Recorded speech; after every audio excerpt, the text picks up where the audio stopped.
वालेकुम दोस्तों, इन सेट मौसम वगैरह में कुछ हमने लिए जब जनरल फैज हमीद नेटवर्क ना सिर्फ मुकम्मल तौर पर एक्सपोज हो गया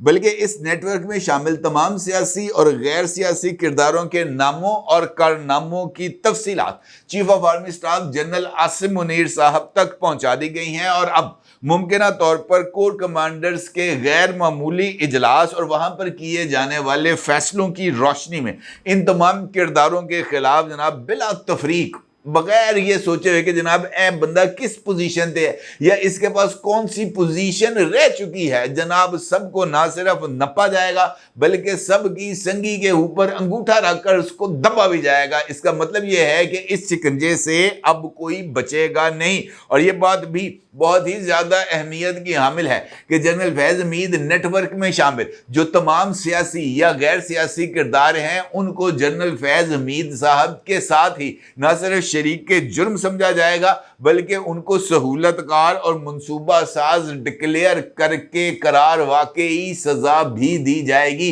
गल कुछ समझ आ रही है, यानी वो तमाम लोग जो कि जनरल फैज हमीद नेटवर्क में शामिल रह चुके हैं, चाहे वो जनरल किसी भी इदारे के अंदर जिस मर्जी पोजीशन पर मौजूद हो, जनरल हो, कर्नल हो, मेजर हो, ब्रिगेडियर हो, टूंगा जाएगा। चाहे वो चीफ जस्टिस रह चुका हो या हाजिर सर्विस जज भी क्यों ना हो, उसके भी गले के अंदर फंदा डाला जाएगा। और चाहे वो बंदा वजीर आजम ही क्यों ना लगा हो, जनाब जो कार्रवाई है वो अब होके रहेगी। और शायद यही वजह है कि इस वक्त पाकिस्तान के इमरानदारों और खुद इमरानों के दरमियान भी ये जो रसाकशी है ये आगे बढ़ती हुई महसूस हो रही है। और इस हवाले से जो एक अहम तरीन इंकशाफ खुद पाकिस्तान तहरीके इंसाफ के लीडर्स की तरफ से सामने आया है वो भी बहुत ही ज्यादा चौंका देने वाला है, बल्कि वो इस बात की तरफ इशारा कर रहा है कि जनाब जनरल फैज हमीद नेटवर्क और जनाब रऊफ हसन साहब का वो मोबाइल फोन जो इस वक्त आज कानून नाफिज करने वाले इदारों और तहकीकाती इदारों के लिए मशअल राह बन चुका है,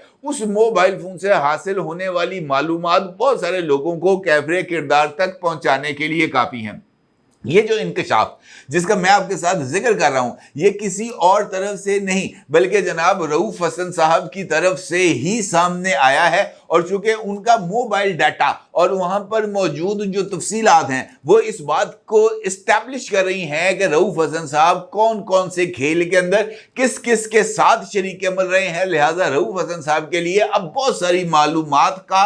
या मालूमात से इनकार करना मुमकिन ही नहीं रहा। रऊफ हसन साहब ने बरमला इस बात का एतराफ़ किया है कि जनरल फैज हमीद के रिटायरमेंट से पहले बतौर DGISI बतौर कोर कमांडर उनके पाकिस्तान तहरीके इंसाफ की लीडरशिप बशमूल इमरान खान राब्ते रहे हैं और वो राब्ते उनकी ऑफिशियल पोजीशन के होते हुए भी रहे हैं। और जनरल फैज हमीद साहब पॉलिटिकली इमरान खान साहब के बहुत बड़े सपोर्टर भी रह चुके हैं। ना सिर्फ ये बल्कि रऊफ हसन साहब ने इस बात का इंकशाफ भी किया है कि जनरल फैज हमीद रिटायरमेंट के बाद कम अज कम पाकिस्तान तहरीके इंसाफ के टॉप टियर के 10 लीडर्स के साथ न सिर्फ राब्ते में मौजूद थे बल्कि मोबाइल फोन के ऊपर, व्हाट्सएप के ऊपर और दीगर सोशल मीडिया एप्लीकेशंस के ऊपर इन लीडर्स के साथ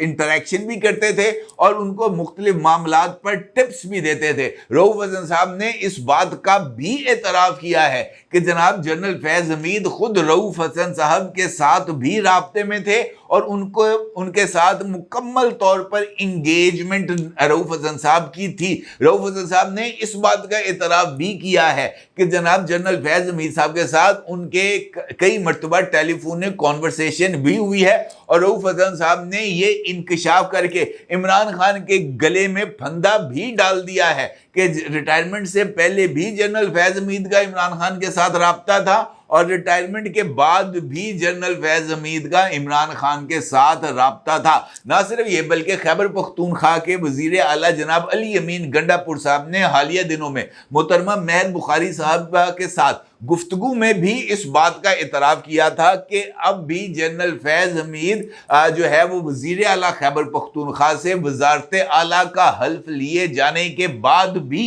इन टच भी थे और वो गुड गवर्नेंस के लिए, गवर्नेंस के इशू के लिए जनाब अली अमीन गंडापुर साहब को टिप्स भी देते थे, और अली अमीन गंडापुर ने इस बात की तस्दीक भी की है कि वो इन मैसेजेस का जवाब भी देते थे कि noted, will try to keep you in loop, इस तरह के वो उनको रिप्लाईज भी देते थे ताकि ये जो गुफ्तगू है ये जारी रहे। अब ये जो सारे इतराफात का एकदम गंगा बह रही है, ये इतराफात इसी वजह से सामने आ रहे हैं कि जनाब बहुत सारी चीजें अब ब्लैक एंड व्हाइट में आ गई हैं। बल्कि अगर मैं आपसे ये कहूं कि रऊफ हसन साहब के एयरवाई में वसीम बदामी साहब के इंटरव्यू, जिसके नकात मैंने अभी आपकी खिदमत में रखे हैं, इससे पहले भी बहुत सारी चीजें हैं जो रऊफ हसन साहब की वजह से सामने आई थी। बल्कि अगर मैं गलत नहीं हूं तो जनाब फैज हमीद साहब की तरफ से भी जो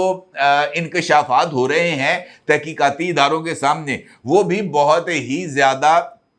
चौंका देने वाले हैं। बल्कि एक अहम तरीन सोर्स ने मुझे इस बात से आगाह भी किया था कि जनाब ये जो इस वक्त की सिचुएशन चल रही है और जिस तेज़ रफ्तारी के साथ ये जो जनरल फैज़ हमीद के खिलाफ कोर्ट मार्शल की कार्रवाई आगे चल रही है और वहां पर जिस तरह की जो चीज़ें, जो शवाहिद हैं वो सामने आ रहे हैं, ये इस बात की तरफ इशारा है कि इमरान खान के पास अब माफ़ी का ऑप्शन भी ख़त्म हो गया है। माफ़ी का ऑप्शन ताज़ा तरीन इंकशाफात की रोशनी में निकल चुका है। बल्कि अब माफ़ी का वो कार्ड जो इमरान खान साहब किसी न किसी मौके पर खेल सकते थे, ये कहते हुए, या उनके पास ये ऑप्शन था कि जनाब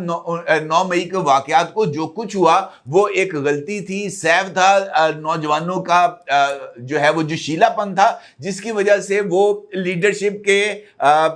वो जो है कंट्रोल से बाहर निकल गए और उसके नतीजे में 9 मई हुआ। इमरान खान साहब इस तरह का कोई बात कहते हुए माफ़ी मांग सकते थे कि जनाब जिनकी दिल आज़ारी हुई मैं उससे माफ़ी मांगता हूँ, शोहदा के लवाहिकीन से माफ़ी मांगता हूँ कि उनकी दिल आज़ारी हुई। इस तरह की बातें करके इमरान खान साहब अपने लिए कुछ कुशन इख्तियार कर सकते थे। लेकिन ताज़ा तरीन वाक़यात के अंदर और ताज़ा तरीन इंकशाफात की रोशनी में इमरान खान साहब के पास अब ये मतलूबा सहूलत भी मुयस्सर नहीं रही। और जनाब रऊफ हसन साहब ने तो कल जो उन्होंने गुफ्तगू की है उसके नतीजे में इमरान खान साहब के लिए जो मुश्किलात थी उनमें मज़ीद इजाफा कर दिया है। और ये जो इंफॉर्मेशन मेरे पास थी उसके ऊपर मोहर लगा दी है कि अब इमरान खान साहब के पास माफ़ी का ऑप्शन ही नहीं। बल्कि अगर आप गौर करें तो ये जो कोर कमांडर्स कॉन्फ्रेंस थी ये इस मर्तबा ऑडिटोरियम की बजाय एक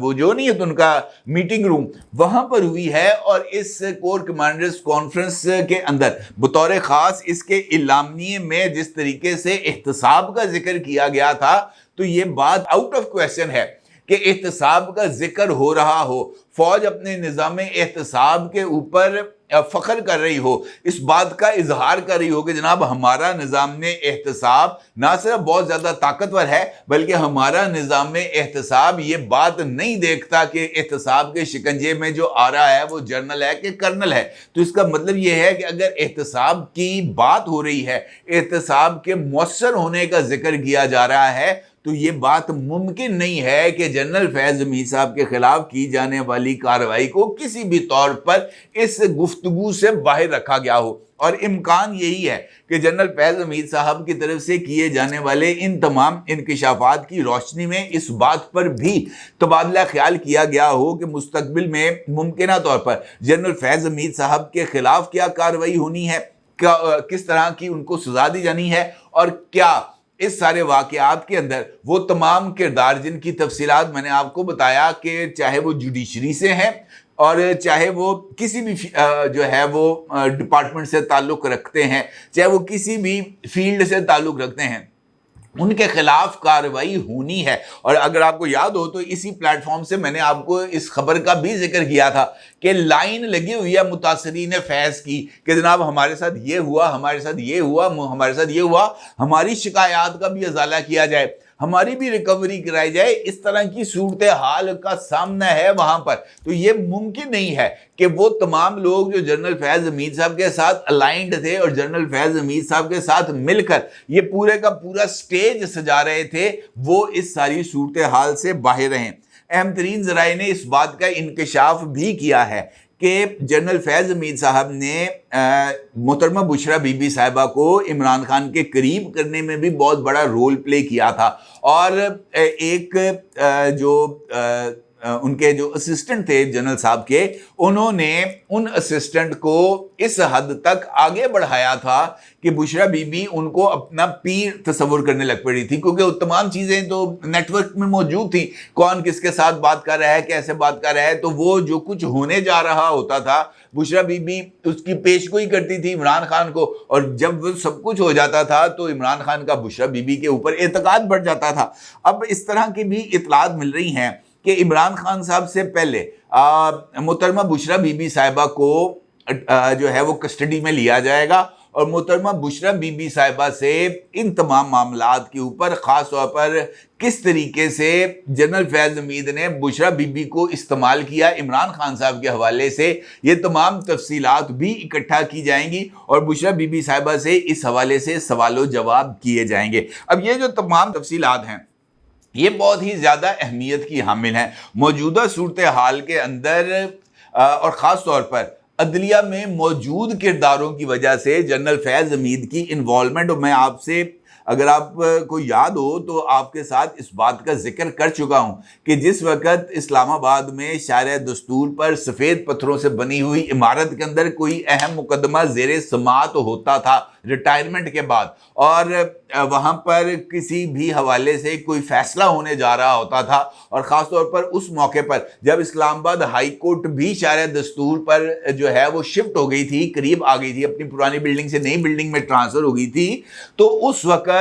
ان تمام معاملات میں، ان تمام مقدمات میں، ان تمام فیصلوں کے عمل میں جب یہ سب کچھ وہاں پہ ہو رہا ہوتا تھا، جنرل فیض حمید صاحب کی وہاں پر موجودگی کے اہم ترین اشارے بھی ملے ہیں۔ یہ بات بھی سامنے آئی ہے کہ جنرل فیض حمید صاحب مختلف لوگوں کے ذریعے مختلف لوگوں کے ساتھ رابطے میں تھے۔ جو تمام تفصیلات جس کا میں نے آپ کے ساتھ ذکر کیا ہے وہ تمام تفصیلات آ گئی ہیں، کون سا موجودہ جج، کون سا سابق جج، کون سے سابق جج کس طریقے سے انفلوئنس ہوئے۔ یہ جو پروسیس تھا ججز کی اپوائنٹمنٹ کے حوالے سے، جو کہ جنرل فیض حمید صاحب کے ٹینیور میں جنرل قمر جاوید باجوہ اور جناب ثاقب نثار گلزار اور آصف سعید کھوسہ صاحب کے ٹینیور کے اندر ہوئے، وہ تمام کی تمام چیزیں کہ جناب یہ جو پروسیس کیا تھا، کس طریقے سے یہ پک اینڈ چوز کا عمل ہوتا تھا، اور ججز کو ہائی کورٹ اور پھر ہائی کورٹ سے سپریم کورٹ لے کے جانے کے لیے کون سا میکینزم استعمال ہوتا تھا، کون سے حلف دیے جاتے تھے، کون سی یقین دہانیاں کرائی جاتی تھی، لی جاتی تھی، یقین دہانیاں دی جاتی تھی، وہ تمام چیزیں بلیک اینڈ وائٹ میں سامنے آ چکی ہیں۔ لہٰذا یہ بات میں آپ کو بہت ہی زیادہ سیفلی بتا رہا ہوں، اور یہ بھی آپ کو میں بتانے جا رہا ہوں کہ اسی سپٹمبر کے اندر وہ تمام لوگ جو فیض نیٹ ورک کے اندر شامل تھے، سٹنگ بیوروکریسی کے اندر یا جوڈیشری کے اندر، وہ بھی شامل تفتیش کیے جائیں گے، ان سے بھی سوال و جواب ہوں گے، اور وہ تمام لوگ جو سیاسی ہیں اور سیاسی ہوتے ہوئے چاہے ان کا تعلق نون سے ہے چاہے پی ٹی آئی سے ہے، ان کے ساتھ بھی سوال و جواب ہوں گے، اور اگر وہ ایجنڈے کو آگے بڑھانے میں جنرل فیض حمید صاحب کے ساتھ شریک پائے گئے، شریک جرم پائے گئے، تو ان کے خلاف بھی کارروائی ہوگی۔ سپٹمبر میں ہی عمران خان اور بشرا بی بی صاحبہ کو جو ہے جنرل فیض حمید صاحب کے ساتھ ٹرائل کیا جائے گا، اور سپٹمبر میں ہی جنرل فیض حمید اور ان کے تمام سہولت کاروں کو سزا دی جائے گی۔ یہ بات طے ہے، اور اس کے اندر کسی کو کوئی ابہام نہیں رہنا چاہیے۔ یہ معاملات نہ صرف آگے بڑھ گئے ہیں بلکہ اتنے آگے بڑھ چکے ہیں کہ شاید اب اس سے پیچھے ہٹنا خود ادارے کے لیے بھی ممکن نہیں ہے، اور جو کچھ چیزیں سامنے آ گئی ہیں اس کے بعد تو اس بات کا امکان بھی نہیں ہے کہ پیچھے ہٹا جا سکے۔ معافی کا وہ آپشن جو 9 مئی کے واقعات کے بعد حالیہ دنوں میں بھی سامنے آیا تھا عمران خان صاحب کے لیے، اب وہ آپشن بھی ختم ہو چکا ہے۔ لہٰذا جو حالات ہیں وہ شاید اب ہمیں آگے بڑھتے ہوئے نظر آئیں گے۔ پاکستان تحریک انصاف کے لیے جو صورتحال ہے وہ کچھ خراب ہوتی ہوئی نظر آئے گی۔ معاملات کے ریورس ہونے کا، صورتحال کے ریورس ہونے کا کوئی امکان نظر نہیں آ رہا۔ میرا ضروری اظہار کیجیے گا۔ آپ کو بہت شکریہ۔ اللہ حافظ۔